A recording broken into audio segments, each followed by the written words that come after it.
Sepanjang Juli 2024, setidaknya ada 3 politisi PDIP yang berurusan dengan KPK. Dari sini muncul isu jika lembaga anti rasuah itu sengaja mengincar politisi PDIP. Apa iya?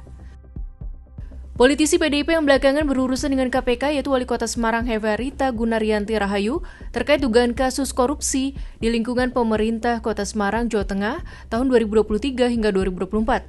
Ada juga Sekjen PDIP Hasto Kristianto yang dipanggil KPK sebagai saksi dalam kasus dugaan korupsi di lingkungan Direktorat Jenderal Perkeretaapian Kementerian Perhubungan. Terakhir, penyidik KPK juga menggeledah rumah anggota Komisi 7 DPR fraksi PDIP, Herman Heri, terkait kasus dugaan korupsi bansos Presiden untuk penanganan COVID-19 di wilayah Jabodetabek pada Selasa 23 Juli 2024.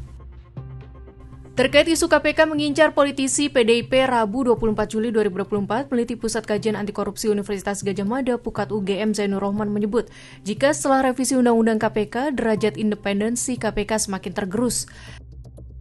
Tanda KPK diintervensi oleh kekuasaan bisa dalam berbagai bentuk, misalnya menarget kelompok politik tertentu dan tidak menyentuh kelompok lainnya. Untuk menghindari tudingan politisasi tersebut, KPK harus transparan dan akuntabel dalam menangani perkara. Ketika KPK memulai penyidikan, seharusnya sudah memegang alat bukti sehingga perkara tidak berlarut-larut. Jika alat buktinya kuat dan waktu penanganan wajar, tuduhan politisasi tidak akan muncul. Penyidik juga tidak perlu khawatir terhadap tuduhan dari pihak manapun ketika ada alat bukti yang kuat.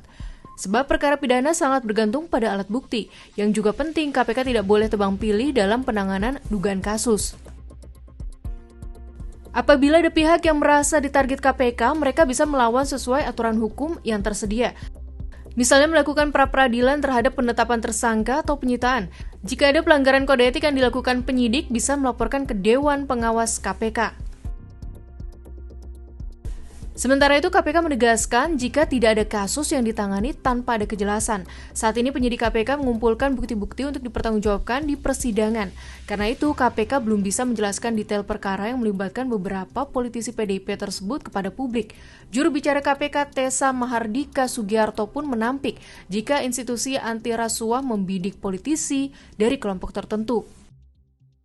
Apakah kita berarti menarget fraksi tersebut? Atau berasal dari latar belakang politik apa, kan enggak gitu ya. Saya pikir itu hal yang cukup logis untuk bisa dijelaskan.